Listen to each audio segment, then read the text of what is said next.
আরে, এখানে তুই কি করছিস? তোর এখানে কাজ কি বল? এত সুন্দর চকচকে ধবধবে একটা গন্ধরাজের উপর তুই ভোলা ভালা একটা পিঁপড়া, এখনো তো ফুলই ফোটেনি, তুই এত তাড়াতাড়ি কি জন্যে আসছিস? আর ফুল ফুটলে এখানে তো ভ্রমর আসবে রে, ভ্রমর। তোর এখানে কোনো কাজ নেই রে বাবা, তুই যা ভাগ। আরে সত্যি সত্যি কোথায় চলে গেল? ও কি আমার কথা শুনতে পেল? মন খারাপ করেছে? আরে আমি তো এমনিই কথাগুলো বলছিলাম।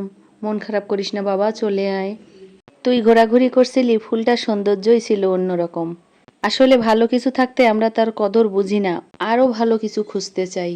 কিন্তু যখন ভালোটা চলে যায় তখন তার কদর আমরা ঠিকই বুঝে ফেলি। তখন অনেকটা দেরি হয়ে যায়। এই যে আবার ফিরে আসছে, এখন কত ভালো লাগছে দেখতে।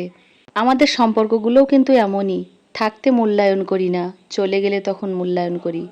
তখন মূল্যায়ন করেও আর কোনো লাভ হয় না। হৃদয়ে একবার ক্ষত তৈরি হলে ঘা ঠিকই শুকিয়ে যায়, দাগটা শুধু থেকে যায়।